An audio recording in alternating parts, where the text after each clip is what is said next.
तो हम आज लेकर के आए हैं स्पीकिंग इंग्लिश का सेकेंड क्लास।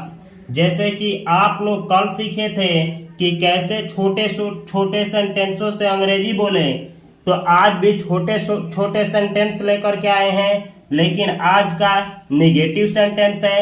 जैसे अगर आप लोगों को कहना हो मैं नहीं हूं, तो आप लोग अंग्रेजी में बोलेंगे आई एम नॉट। आई यानी मैं, एम यानी हूँ, नॉट यानी नहीं, तो इसका हिंदी मीनिंग हुआ मैं नहीं हूँ।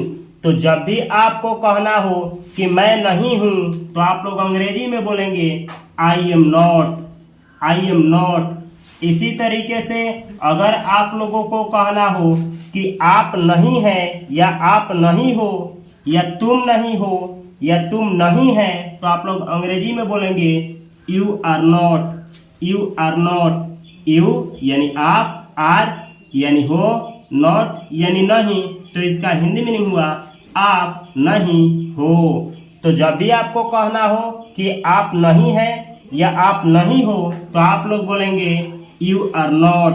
अगला सेंटेंस है ही इज नॉट। ही यानी वह, इज यानी है, नॉट यानी नहीं, तो इसका हिंदी मीनिंग हुआ वह नहीं है, वह नहीं है।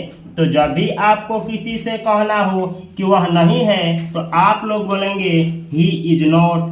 जैसे एक आपको चार्ट दिया जाए और उस पे बहुत लड़का का नाम लिखा हो और आपको कहना हो कि इस नाम में राम नाम का लड़का नहीं है, यानी राम का नाम नहीं है, तो आप लोग बोलेंगे ही इज नॉट। इस तरीके से इसका यूज किया जाता है।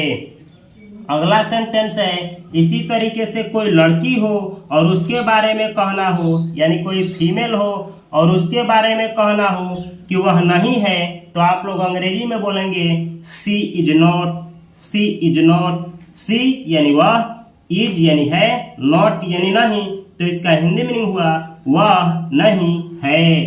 अगला सेंटेंस है इसी तरीके से अगर कहना हो हम या हम लोग नहीं हैं, तो आप लोग अंग्रेजी में बोलेंगे we are not, we are not. We यानी हम लोग, आर यानी है, नॉट यानी नहीं, तो इसका हिंदी मीनिंग हुआ हम या हम लोग नहीं हैं। जैसे कोई कंपटीशन हो और उसमें हम लोग भाग न लिए हो और कहना हो कि उस कंपटीशन में हम लोग नहीं हैं, तो आप लोग अंग्रेजी में बोलेंगे we are not that competition. इस तरीके से इन सभी सेंटेंसों का यूज होता है।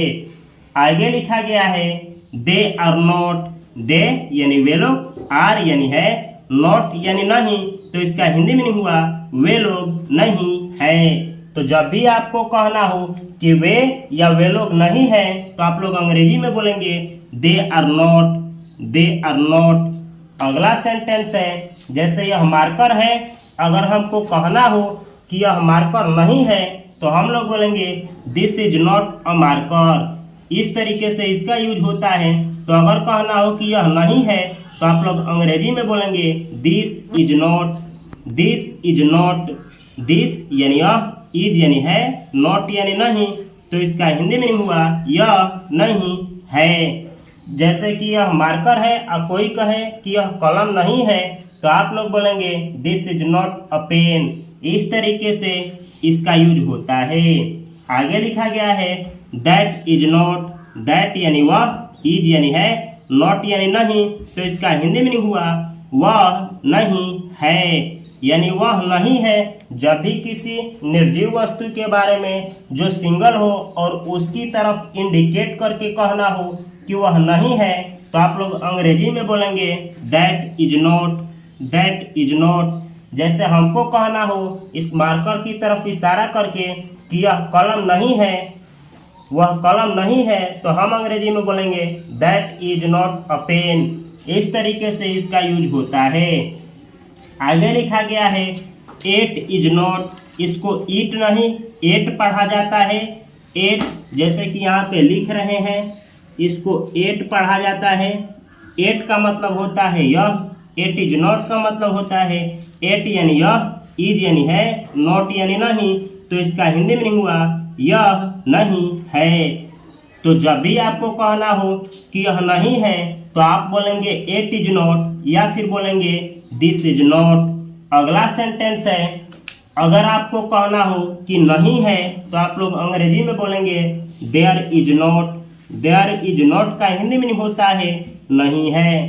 जैसे कहना हो कि एक कलम नहीं है तो मैं अंग्रेजी में बोलूंगा there is not a pen. तो इस तरीके से इस स्ट्रक्चर का यूज होता है। आगे लिखा गया है देयर आर नॉट। तो जब भी एक से अधिक चीजें हो और कहना हो कि नहीं है तो आप लोग अंग्रेजी में बोलेंगे देयर आर नॉट। देयर यानी है, आर नॉट यानी नहीं, तो इसका हिंदी मीनिंग हुआ नहीं है। जैसे अगर कहना हो कि 5 कलम नहीं है तो आप लोग अंग्रेजी में बोलेंगे देयर आर नॉट 5 पेन्स। तो इस तरीके से इसका यूज होता है। आगे लिखा गया है एवरीवन इज नॉट। एवरीवन यानी हर एक कोई, इज यानी है, नॉट यानी नहीं, तो इसका हिंदी मीनिंग हुआ हर एक कोई नहीं है। तो जब भी आपको कहना हो कि हर एक कोई नहीं है तो आप लोग अंग्रेजी में बोलेंगे एवरीवन इज नॉट। जैसे कहना हो कि हर एक कोई बुरा नहीं है तो आप लोग अंग्रेजी में बोलेंगे एवरीवन इज नॉट बैड। तो इस तरीके से इसका यूज होता है।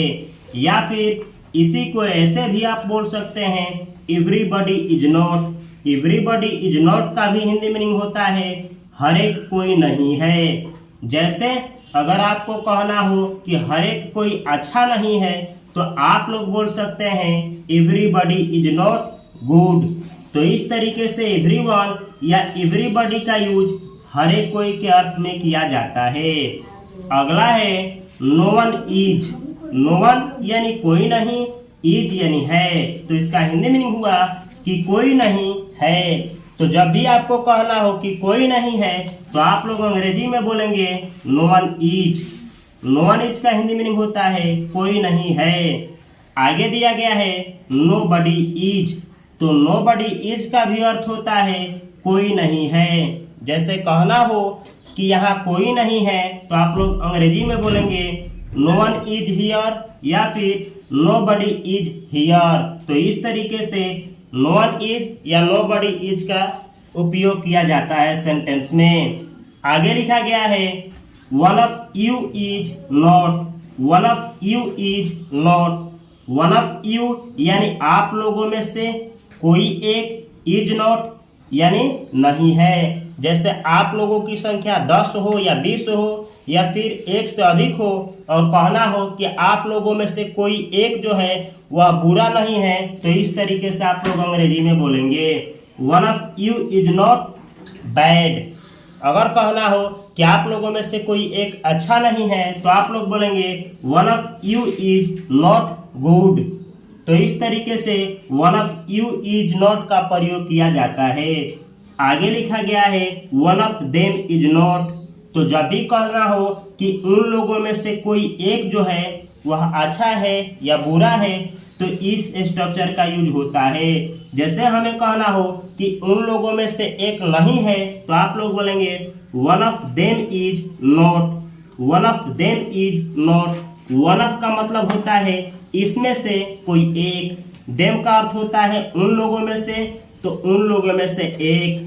यू का मतलब होता है आप लोगों में से, तो आप लोगों में से कोई एक। इसी तरीके से यहाँ लिखा है one of us is not. Us का मतलब होता है हम लोगों में से, तो वन ऑफ का अर्थ हुआ कि हम लोगों में से कोई एक। तो जब भी कहना हो कि हम लोगों में से कोई एक पागल है तो आप लोग कैसे बोलेंगे one of us is mad. अगर कहना हो कि हम लोगों में से कोई एक पागल नहीं है तो आप लोग अंग्रेजी में बोलेंगे one of us is not mad. तो इस तरीके से one of us is not का अर्थ होता है हम लोगों में से कोई एक नहीं है। आगे लिखा गया है अगर आप लोगों को कहना हो ये या ये सब नहीं है तो आप लोग अंग्रेजी में बोलेंगे दीज आर नॉट। दीज यानी ये या ये सब, आर यानी है, नॉट यानी नहीं, तो इसका हिंदी मीनिंग हुआ ये या ये सब नहीं है। जैसे यहाँ पे मार्कर है, 3 मार्कर है, एक से अधिक है, तो अगर हमको कहना हो कि ये सब कलम नहीं है तो मैं अंग्रेजी में बोलूँगा these are not pens, these are not pens. तो इस तरीके से इसका यूज होता है। यहाँ पे लिखा गया है दोज आर नॉट, तो दोज यानी वे या वे सब, आर यानी है, नॉट यानी नहीं, तो इसका हिंदी मीनिंग हुआ वे या वे सब नहीं है। जैसे यहाँ पे मार्कर है और इसकी तरफ हमको इशारा करके कहना हो, चूंकि एक से अधिक है, और इशारा करके कहना हो कि वे या वे सब कलम नहीं है, तो हम अंग्रेजी में बोलेंगे दोज आर नॉट पेन्स। तो इस तरीके से इसका यूज होता है। इसी तरीके से अगला सेंटेंस है, अगर आप लोगों को कहना हो कि राम नहीं है, राम नहीं है, तो आप लोग अंग्रेजी में बोलेंगे राम इज नॉट। राम यानी राम, इज यानी है, नॉट यानी नहीं, तो इसका हिंदी में हुआ राम नहीं है। इसी तरीके से अगर आप लोगों को कहना हो कि रानी नहीं है, तो आप लोग बोलेंगे rani is not, rani is not. तो इसी तरीके से आप लोगों को किसी भी व्यक्ति के नाम को कहना हो कि नहीं है, जैसे रमेश नहीं है, तो आप लोग बोलेंगे रमेश इज नॉट। राकेश नहीं है, तो राकेश इज नॉट। तो इस तरीके से इसका यूज होता है। अगला सेंटेंस है, अगर आप लोगों को कहना हो कि सूर्य नहीं है, तो आप लोग अंग्रेजी में बोलेंगे the sun is not. The sun यानी सूर्य, इज यानी है, नॉट यानी नहीं, तो इसका हिंदी मीनिंग हुआ सूर्य नहीं है। जैसे कहना हो कि सूर्य गोल नहीं है, तो आप लोग क्या बोलेंगे, बोलना हो कि सूर्य जो है वृत्ताकार नहीं है, तो आप लोग क्या बोलेंगे the sun is not cylinder circular. The sun is not circular यानी सर्कल का आकार का सूर्य नहीं है। इसी तरीके से आगे लिखा गया है the earth is not, the earth is not. The earth यानी पृथ्वी, इज यानी है, नॉट यानी नहीं, तो इसका हिंदी मीनिंग हुआ पृथ्वी नहीं है। जैसे कहना हो कि पृथ्वी जो है वह, पृथ्वी जो है यह क्या है, कहना हो कि पृथ्वी लाल नहीं है, तो आप लोग बोलेंगे the earth is not red, यानी पृथ्वी लाल नहीं है।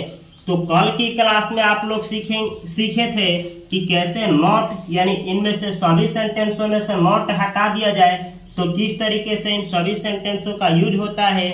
आज आप लोग सीखे हैं कि इन सभी सेंटेंसों में कैसे आप लोग नॉट का प्रयोग कर सकते हैं। अगली क्लास में आप लोग सीखेंगे कि कैसे इन सभी सेंटेंसों को कैसे और बड़ा कर सकते हैं। जैसे आप लोग मेरे साथ बोलिए, अगर आप लोगों को कहना हो कि मैं नहीं हूं, तो आप लोग अंग्रेजी में बोलेंगे I am not, I am not. I am not यानी मैं नहीं हूं। इसी तरीके से अगर कहना हो कि आप या आप लोग नहीं है, तो क्या बोलेंगे अंग्रेजी में you are not. You are not यानी आप या आप लोग नहीं हैं या नहीं हो। इसी तरीके से कहना हो कि वह नहीं है, तो अंग्रेजी में क्या बोलना है he is not. He is not यानी वह नहीं है। इसी तरीके से किसी फीमेल के बारे में कहनी हो कि वह नहीं है, तो क्या बोलना है she is not. She is not यानी वह नहीं है। इसी तरीके से कहना हो कि हम या हम लोग नहीं हैं, तो अंग्रेजी में क्या बोलना है we are not. We are not यानी हम या हम लोग नहीं हैं। तो कल की क्लास में आप लोग सीखेंगे कि कैसे इन सभी सेंटेंसों को और बड़ा किया जाए। जैसे कहना हो कि मैं एक डॉक्टर नहीं हूँ, तो इसी सेंटेंस से आप बनाएंगे I am not a doctor. कल आप लोग सीखे थे कि कैसे इतने का सेंटेंस में यूज होता है। तो अगर आप लोग कल की वीडियो को नहीं देखे हैं, तो अवश्य कल की वीडियो को देखें। इस वीडियो के डिस्क्रिप्शन बॉक्स में पहले वाले वीडियो का लिंक दिया गया है, तो वहां से जाकर के अवश्य देखें, या फिर स्पोकन इंग्लिश सीरीज करके एक प्लेलिस्ट है, उस सीरीज से जाकर के कल वाले वीडियो को देख सकते हैं। तो यह वीडियो अगर आपको अच्छी लगी हो, तो इस वीडियो को लाइक करें, शेयर करें और इस चैनल को सब्सक्राइब करें। मैं मिलता हूं अगली वीडियो में, तब तक के लिए आप सभी को बहुत सारा प्यार। Thanks for watching.